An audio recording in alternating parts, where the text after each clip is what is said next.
janin dalam perut saya gak bisa diselamatkan lagi. Astagfirullahaladzim, Mbak. Ya Allah, Mbak, hari ini aku turut berduka, Mbak. Kru, tolong tisunya. Makasih, Mbak. Makasih ya, Mbak. Saya benar-benar kehilangan calon anak saya, Mbak. Ya Allah, Mbak, saya turut bersedih, Mbak. Kehilangan kamu ini pasti sangat berat. Tidak hanya saja buat kamu, tapi juga pasti untuk suami kamu. Tak seorang pun yang peduli pada keadaan saya, Mbak. Termasuk suami saya. Karena dia kecewa pada saya atas keguguran kandungan saya, Mbak. Kenapa aku harus kehilangan seperti ini?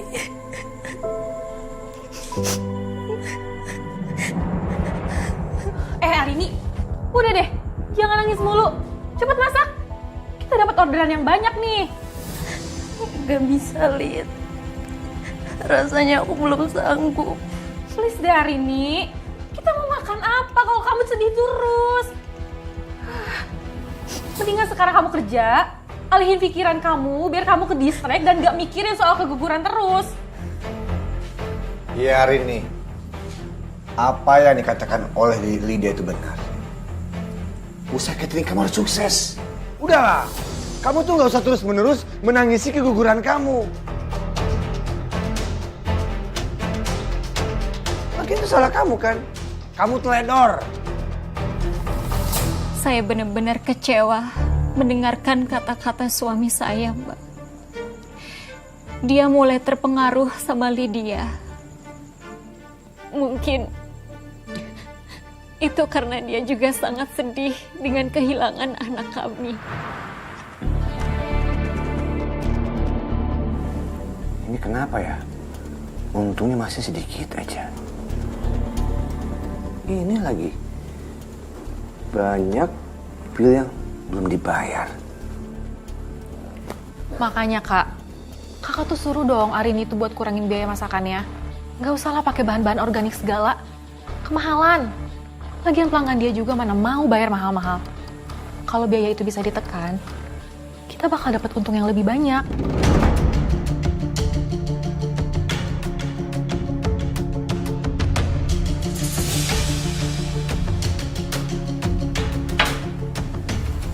Maaf, Mas. Aku kan pernah bilang sama kamu, aku gak bisa kalau harus ngurangin kualitas bahan, Mas. Semua pelanggan juga udah tahu bahan apa yang aku pakai. Yang ada mereka komplain, Mas. Untung kita dikit kan, Mas. Karena bayar utangnya Lydia, Mas.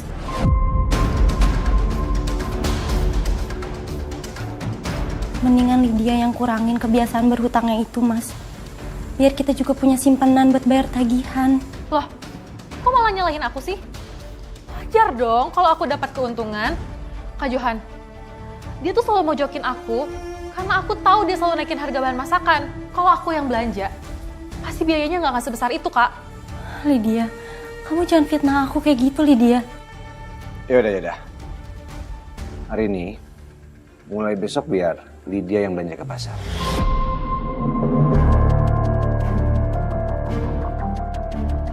Kita lihat, apa kita masih bisa berhemat? Tapi, Mas, nanti Lydia salah pilih bahan, Mas. Kita nggak bisa asal beli yang murah. Hari ini, aku nih lagi cari cara agar kita bisa dapat untung lebih banyak. Kamu ini gimana sih? Mas, bukan gitu maksud aku. Gak ada. Pokoknya kamu harus turutin apa kata-kataku. Ngerti kamu?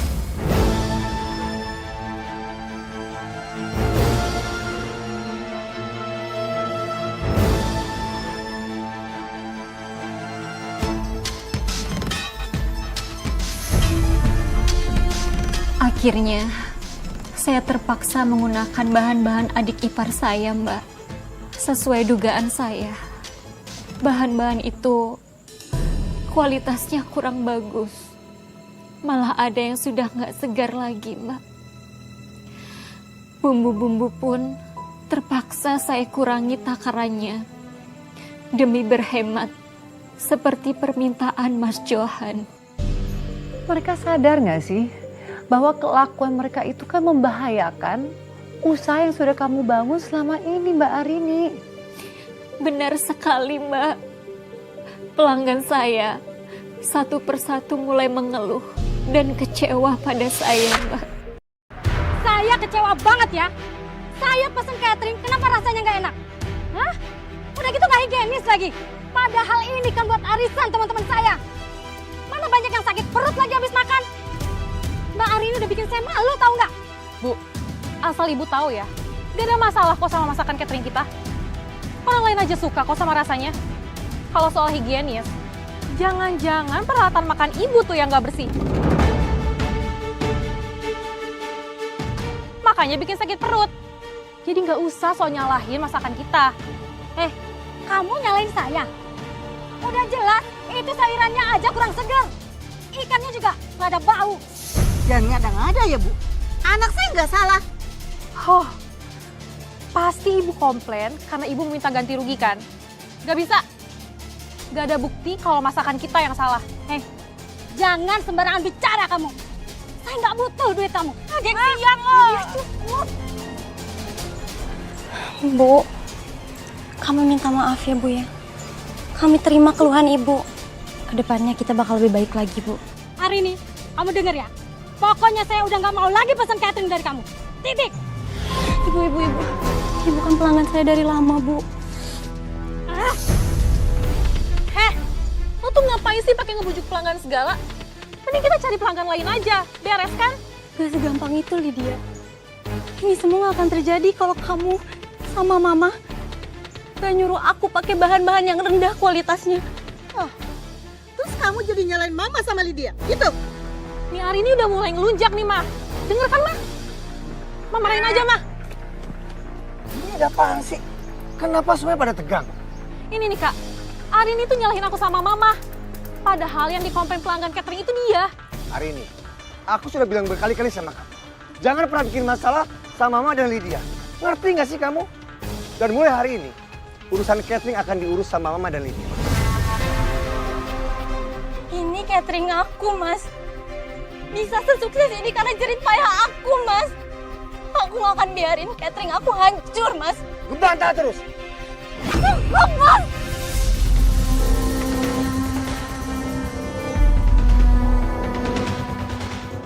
Aku ini istri kamu, Mas.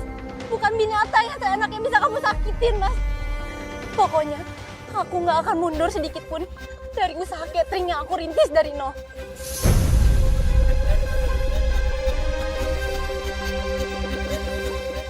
Saya salut, Mbak. Akhirnya kamu berani melawan dan kamu berani mempertahankan keinginan kamu di depan suami dan keluarganya. Saya benar-benar harus menguatkan diri, Mbak. Setelah kejadian di hari itu, saya mendapat berbagai hambatan dan siksaan yang lebih keras. Arini! Arini! Gila ya kamu! Seenaknya semua belanjaan aku kamu buang. Udah berani kamu nantangin aku. Aku nggak akan biarin kamu hancurin catering aku lagi ya. Kurang ajar kamu. Berani ya? Berani ya kamu sama aku?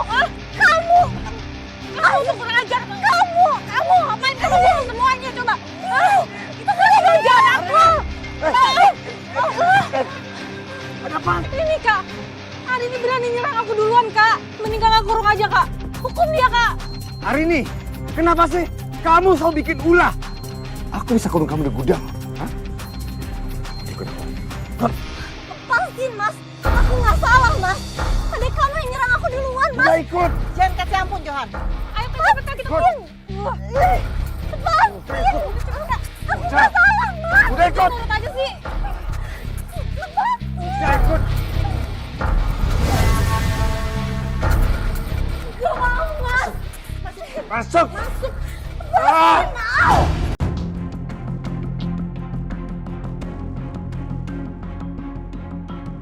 Mas, jangan kurung aku di sini, Mas. Diam kamu. Ini hukuman buat kamu.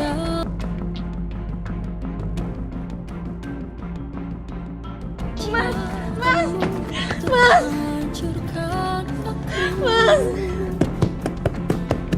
Mas, aku nggak salah, Mas. Jangan kurung aku di sini, Mas. Mas. Mas, bukain, Mas.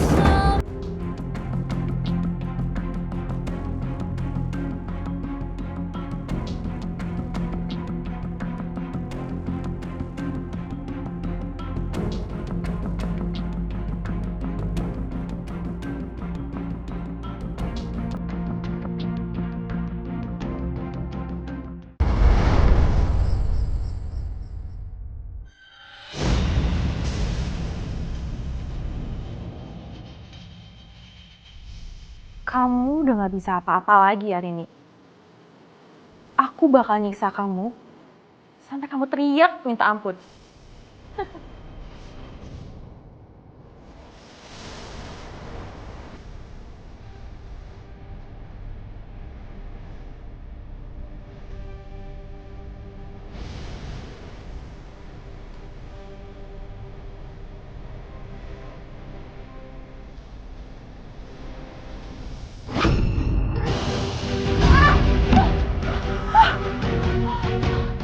Awas aku balas kamu ya.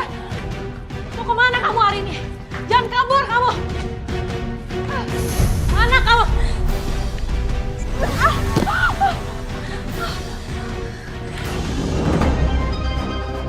Kamu gak bisa kabur. Mau kemana? Sekarang lo bakal mati.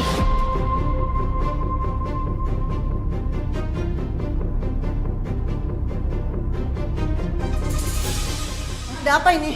Mati kamu.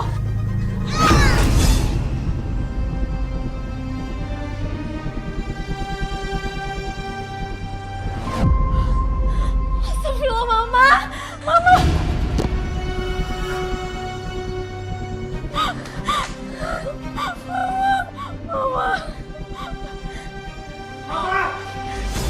Mama! Ma! Bangun, Ma! Lydia, Mama kenapa? Gak sengaja untuk bisa ke Mama, Kak. Pembunuh kamu! Mama, maafin aku, Mama. Mama, maafin aku, gak sengaja. Maafin aku, gak sengaja. Diam, Mas.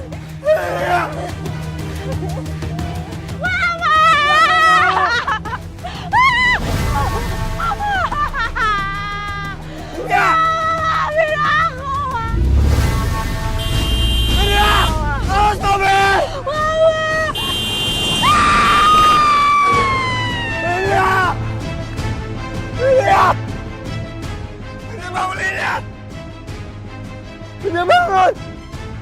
Lydia bangun, Lydia! Lydia!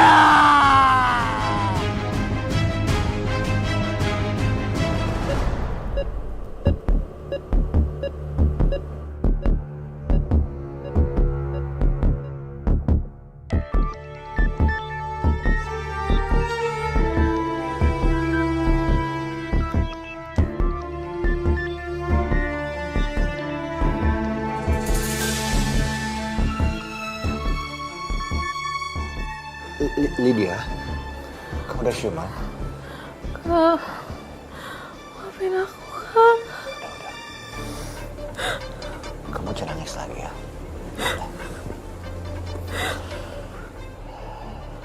Kak, aku merasakan ada hal yang aneh, Kak.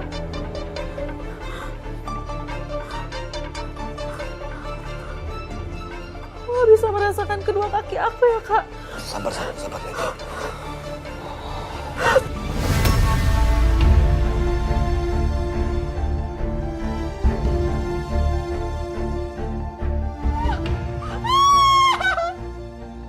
Kaki aku kenapa, Kak? Kenapa bisa begini, Kak? Astaga, kedua kaki Lydia diamputasi. Iya, Mbak. Setelah tahu kedua kakinya diamputasi, Lydia mengalami depresi yang sangat berat pada awalnya. Setelah kondisi Lydia membaik, dia mau tak mau harus dihadapkan ke pengadilan. Dituntut atas kematian ibunya sendiri. Iya Mbak. Lantas bagaimana dengan suami Mbak? Bagaimana dengan Mas Johan? Mas Johan menemui saya di rumah ibu saya yang di kampung, Mbak. Dia meminta maaf atas semuanya. Hari ini, maafin aku. Aku menyesali semua kesalahanku. Aku sadar, aku banyak salah sama kamu.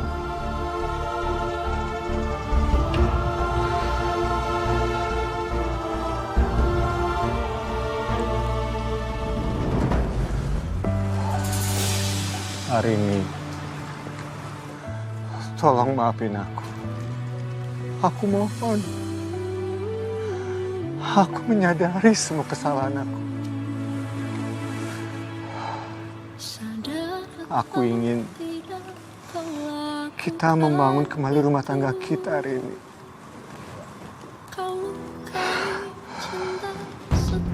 Aku gak akan mengecewakan kamu lagi.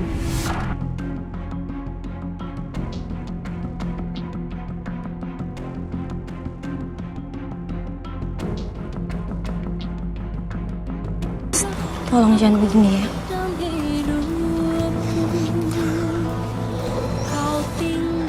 Aku mau maafin kamu, Mas.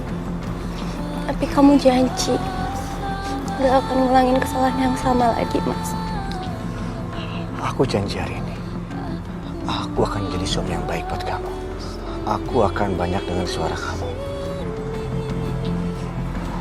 Iya, Mas. Aku maafin kamu.